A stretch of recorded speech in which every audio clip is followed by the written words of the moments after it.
What's up, everyone, and welcome back to HBCU Game Day. Today, we have the 2024 SIAC Championship preview featuring a team that's supposed to be here and a team that nobody thought was going to make it. Not in 1 year, at least. It is the Miles College Golden Bears and the Clark Atlanta Panthers that's going to be facing off this Saturday in Fairfield, Alabama. We have a loaded show for y'all previewing the matchup, featuring Jamie Walker and Sylvester Williams. Fellas, how you feeling? Good. How are you? I'm good. I know we got a fun show prepared. I have a very fun show prepared. I have a surprise for both of y'all. Big surprise for Sly. See, well, see this foolishness in Karen. All right. So y'all wanna get into the fun, or y'all wanna get to the football first? Let's get to the football. Let's get to the fun. So,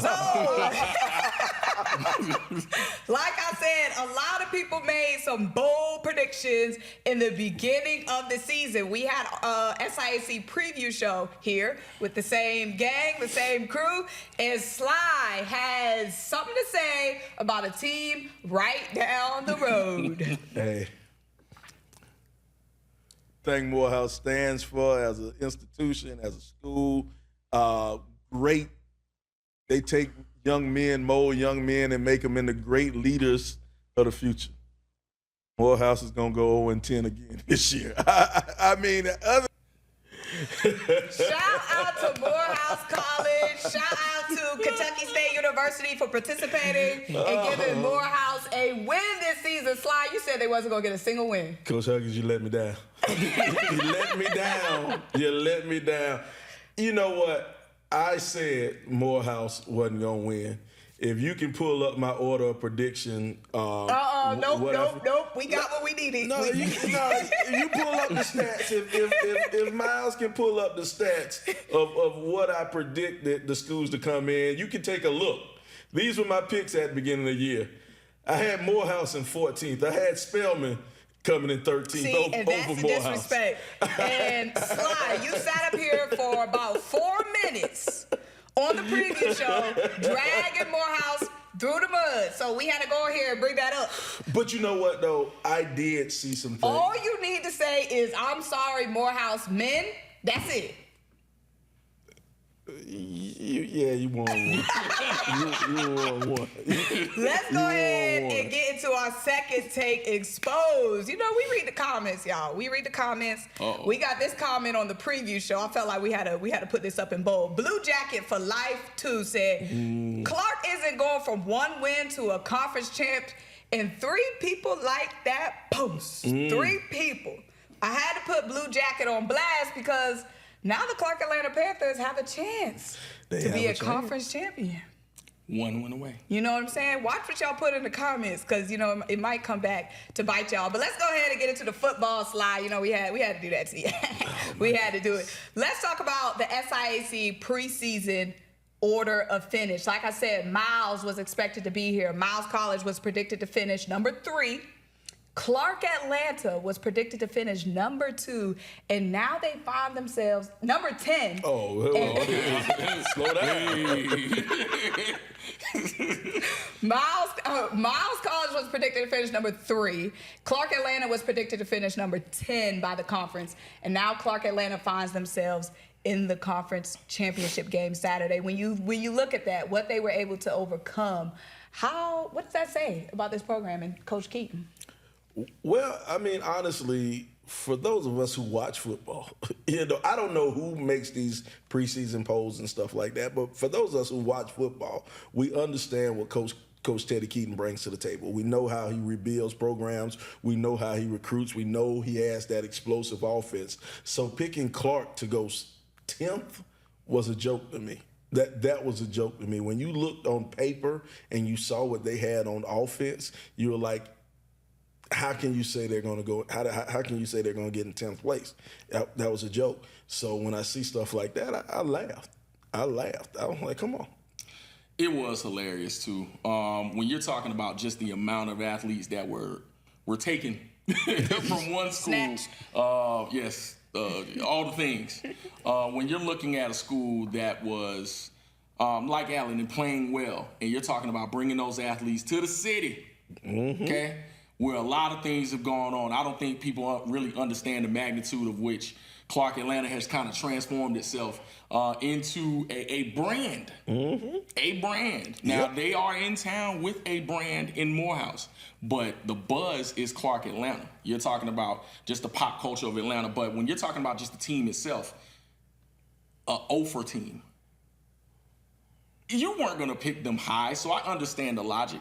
But when you understand Teddy Keaton and someone that has been a builder every place he has gone, 10th was a little low. 10th was a little low. A little low. You know, with the pickers, you know, a lot of transfers. I feel like people expected Clark Atlanta to be good fast. I don't think a lot of people expected to be good that fast, immediately hitting the ground running. Because, I mean, you do have new players meshing. You are coming into a conference with a lot of heavy hitters. You know what I mean? So I feel like they want to put a little respect on some other programs. But 10 was way too low. You know what I'm saying? That's why I don't even bother with the predictions, because, you know, I don't want to get plastered on one of these shows. You know what I'm saying?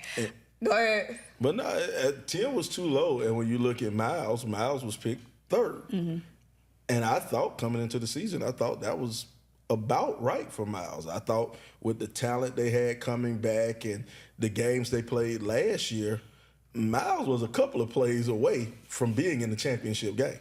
Miles very well could have been in the championship game last year. Now, I don't know if they would have wanted to see Benedict last year, but Coach Sam Shade can coach. If we talk about how good a coach Coach Keaton is, Coach Sam Shade knows what he's doing. I'll tell you what, that you made a great point about whether or not they wanted to see them again. Because if you go back to last year in that game that was at Miles when Benedict came in, that was a great game. And I think it's similar to what you're going to see here, a team playing another team twice in a season. It's going to be interesting. It would have been interesting to see Miles go up against Benedict once again. So. But that was last year. Miles lost a lot.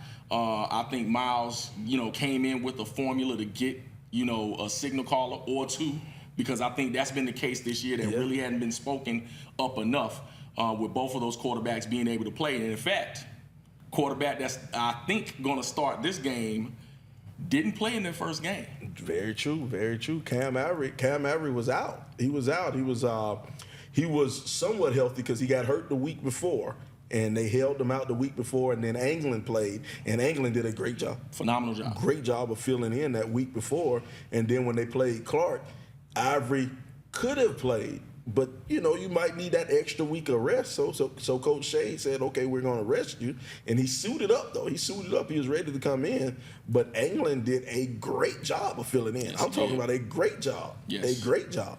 And, if you have a good backup quarterback, anything can happen. And they went out there and put a spanking on Clark with the backup quarterback. We're gonna talk about the rematch in a second. But first, let's talk about the Miles College Golden Bears, because they've been hot all season, okay? They have not lost a game since September. Yes. September is a long time ago.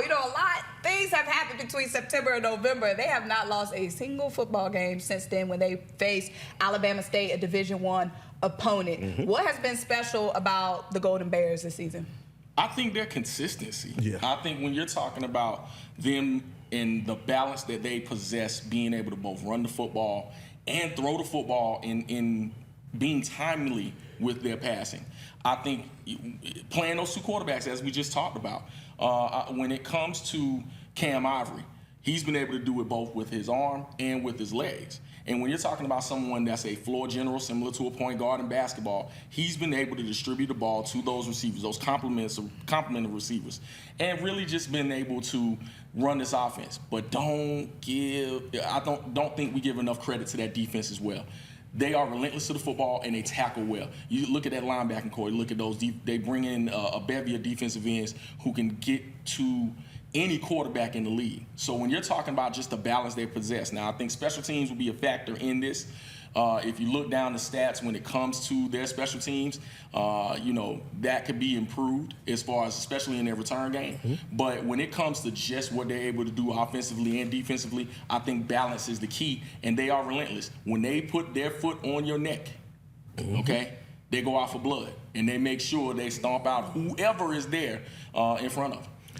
You know, it's interesting. You said something about that defense. You talked about that defense. Looked at it right now. They're giving up 16 points a game.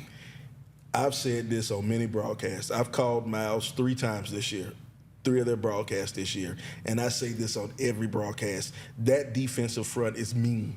They're mean, they're big, and they're tough. And they get up there and they bully people up front. They get up front and they hit people, and they don't let up. And you know, in my day, I was a bully. I'll admit I was a bully. You're a hit man, sir. I hit people. But good rule about being a bully, when somebody down, you got to keep kicking them. And that's what Miles does. They keep kicking them when they're down. And I love the fact that how tough their defense is, man. These guys are tough up front. Jamie, you said they've been stomping out teams this year. Miles has. One of the teams they stomped out was Clark Atlanta. They beat Clark Atlanta 49-28 in October. Miles College was the last loss that Clark Atlanta took. You know, this could go either way. When you have a rematch game, the team that won the first time, they're like, you know what, we got the blueprint on this team. We did it once, let's go do it again. But the team that lost the first time also has that motivation. Now, you're not about to beat me twice. Plus, they could look and see what they did wrong and what they needed to fix. What do you think went wrong for Clark Atlanta in October? I think them not being able to get get Miles off the field on third down was a big stat. I want to say it was over 50%. That Miles was able to actually stay on the field in that first game. I think, and all kudos to Miles once again being able to play angling at the backup quarterback position and not drop off at all. They were able to run the football but go over the top as well in the pass game. But them just being able to, if you can get a team off the field and limit their opportunities, because if you look at that game, it's 34-7 before Clark Atlanta was able to score again late in the third quarter into the fourth quarter. So when you're talking about just what you're able to do defensively, again, playing, and we all know that Clark is a pass-happy team. We get that part, even though I think the key to this game is them being able to run the football as well. But they're a pass-happy squad. You're talking about those mean guys up front. You're talking about the William Hardys. You're talking about, those many sackers that they have, and talking about, Rock Dowdell, and you're talking about Jeremiah Hudson-Davis from even with his defensive back position being able to get sacks as well. So you're talking about people all over the field for Miles being able to just be relentless to the football. I think you're playing the squad twice, and you're talking about Clark Atlanta.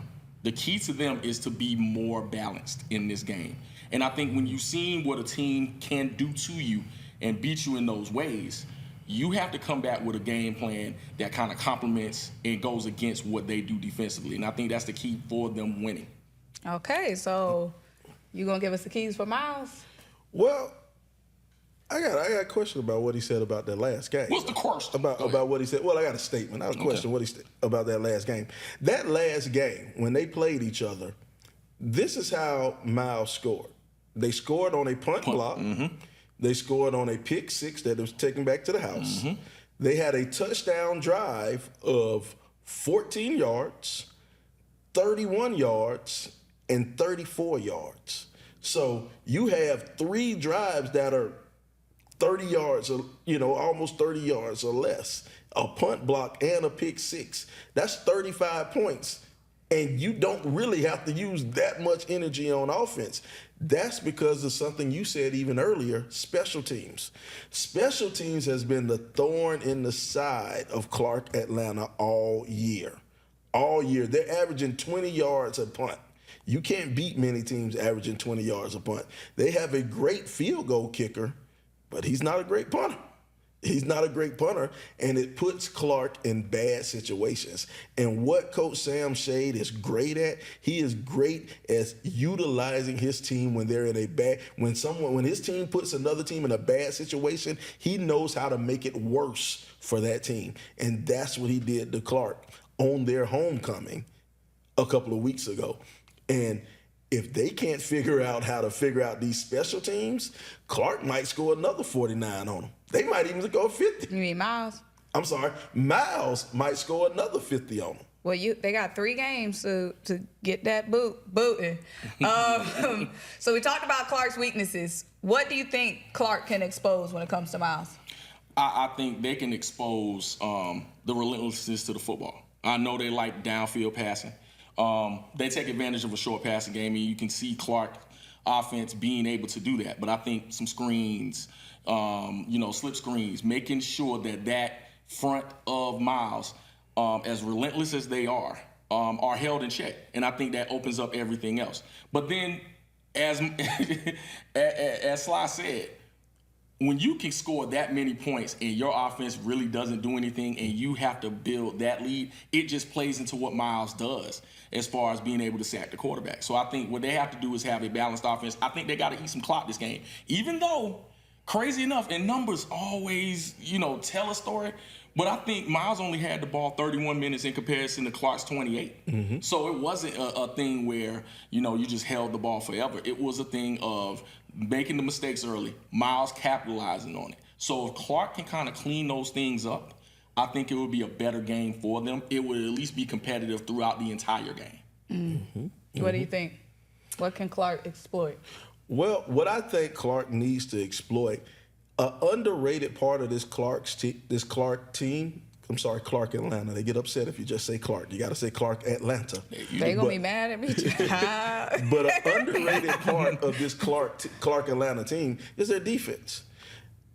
Anytime you have just an explosive offense that scores so many points, the defense is usually on the field a long time, and the defense is forced to they just give up points because they're tired. They're out there for so long. But Clark's defense does a great job of forcing 3 and outs. But they have to figure out, how do we corral this Miles running game and we make Cam Ivory beat you? That's what they're thinking. We have to let the quarterback beat us and not that 3-headed rushing attack that Miles has on running the ball. They have some guys who can run the ball. They got Scott, Leatherwood, Roderick, Osley.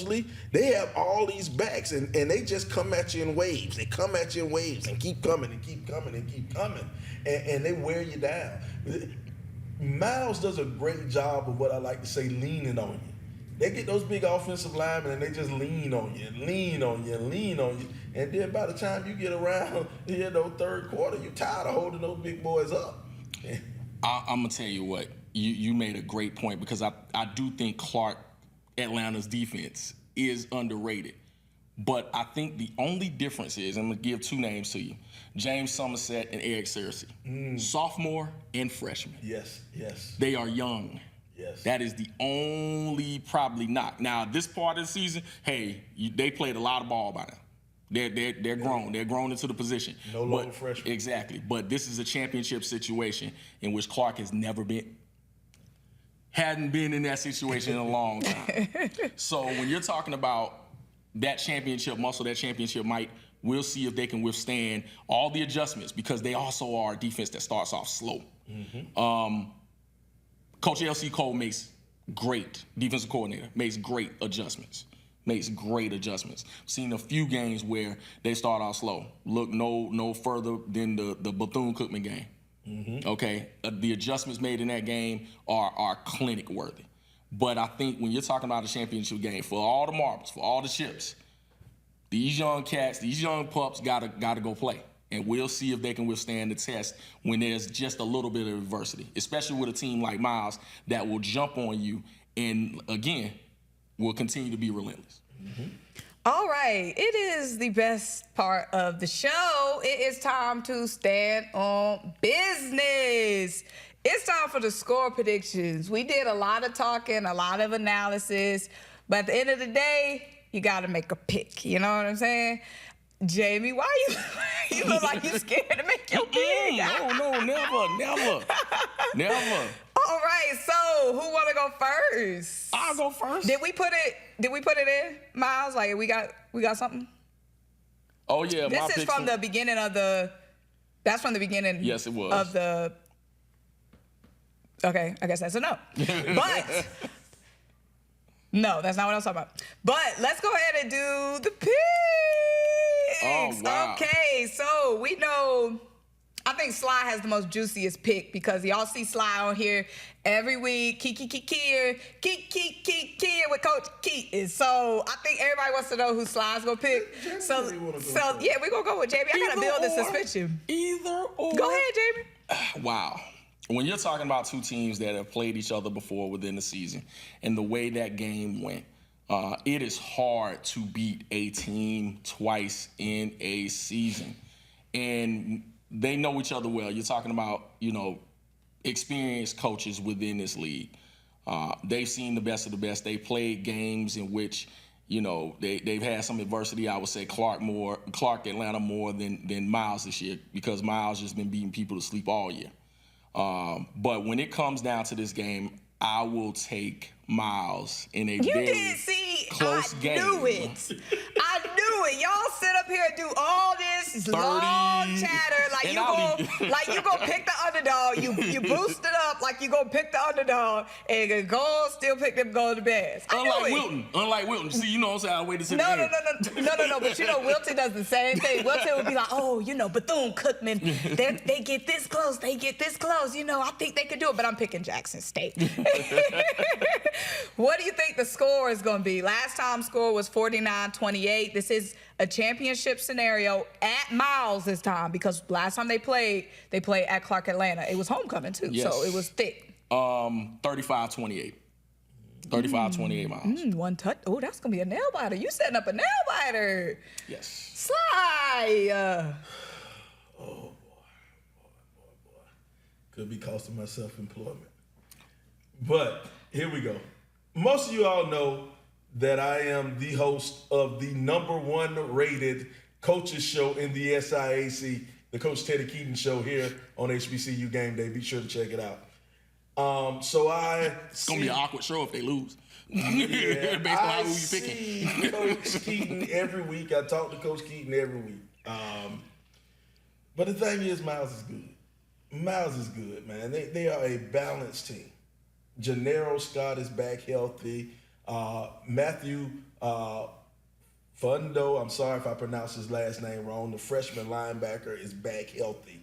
Miles has had some players hurt a little bit on and off throughout the year, and they've been filling in, next man stepping up, and they have managed to step up and win 8 games in a row. Miles, they are tough, they're strong. The secondary may be the best secondary in the conference. Those DBs are so aggressive. They will jump on every pass. They're leading the conference in interceptions. Clark likes to throw the ball. David Wright just threw 5 interceptions last week against Morehouse. He threw 5 interceptions. Now watch how you speak on Morehouse before we roll that tape again. He threw 5 interceptions against Morehouse. All right. Clark Atlanta doesn't run the ball. They don't run the ball. They're last in the conference in running. They're last in the conference in rushing. Miles is a tough team. Just go on and say you picking Miles, bro. Miles is tough, man. And I hate to say it, man. I hate to say it. Clark Atlanta by 14. Clark Atlanta by 14. I said it. 2 touchdowns. David Wright threw 5 interceptions. You know what happened the last time David Wright threw 5 interceptions? Last year, he threw 5 interceptions against Fort Valley. He came back the next week and threw for 360 yards.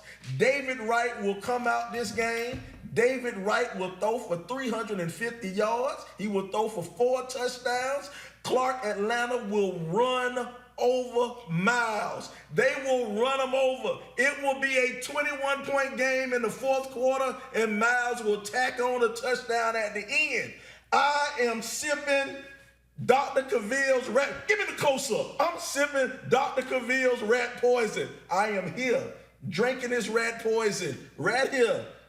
Clark Atlanta by 14. Miles is scoring a late touchdown at the end to make it 14. You heard it here. I said it. Are you sure you're drinking just rat poison? I ain't running from it. I said it. How much is your bonus? Panthers. Panthers. I sound like you've been drinking more than just rat poison. Panthers. I'm speechless. trying to calm down because there was a lot going on. Panthers. He said the Panthers. He said the Panthers.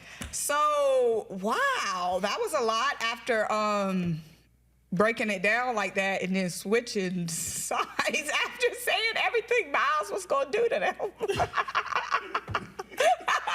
After saying Miles is good, They got Buddy coming back. They got him coming back. They got the best secondary. And David Wright throw all their picks, but I'll pick Clark. Look, you know what? Sam Shade ain't lining up in that secondary. Antonio Langham ain't lined up in that secondary. That's who they gonna need. They gonna need all them Hall of Famers on the Miles coaching staff. You will not embarrass Teddy Keaton 2 games in a row. LC Cole will not take it. They will not take it. I think those kids at Clark Atlanta, they are ready. They are hungry and they are ready. They have been embarrassed. They have been embarrassed on their homecoming. I don't see it happening. The way that Clark played that second half, and even the first half, the way they played against Miles on homecoming when they got beat. Started off on fire. Look here. I don't see it happening again. I don't see it happening again. Do you have anything to say about that pick? I'm almost speechless. When you have a team with that kind of offensive firepower that Clark Atlanta has, I understand the pick. It is hard playing somebody twice. I just believe that Miles, in their maturity and them being defensive tested, especially going against this offense already and kind of knowing what it is, I think they're mature enough not to have someone just figure out what they're doing. I think they are just tough enough and going to play enough bully ball to beat Clark. Should we make a bet? Ooh. Hey. Now you're quiet. Now you're quiet. After all that. No. Listen, Sly's never afraid to bet. Never afraid. I think we should make a bet. I think that we should. The loser has to make an apology video. Okay. On social media. Y'all are both very well known in the HBCU media space.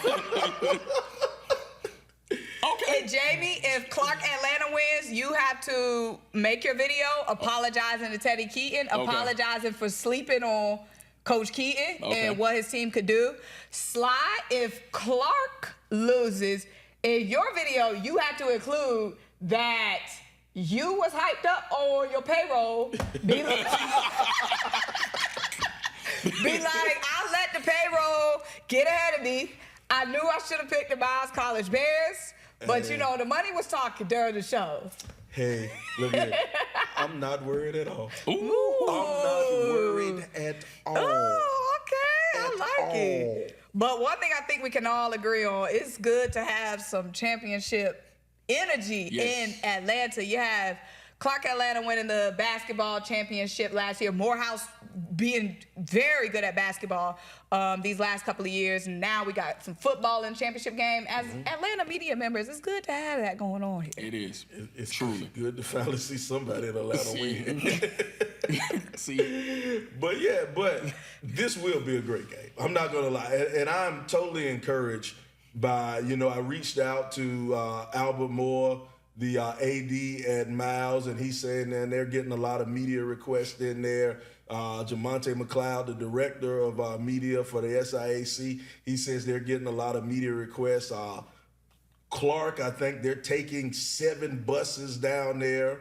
You gonna be on the bus? No, I'm gonna be on the bus. I'm a neutral member of the media. I am a neutral member of the media. I've actually covered more Miles games this year than Clark. So there you go. But Miles, from everything I hear from Alabama, from Fairfield, and everything out there, they are hyped about it. They're hyped to have the championship back home at Miles. It is. I think that stadium should be packed. I think that stadium, it's a small stadium. Mm-hmm.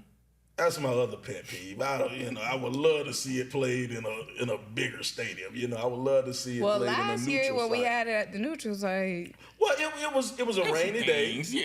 It was a rainy day. Raining. And then let's just be honest, Benedict, even though it was their second year in a row winning the title, Benedict's not used to winning. That fan base doesn't travel I've like heard that. him say that before. Yeah, Because he's made winning that was statement.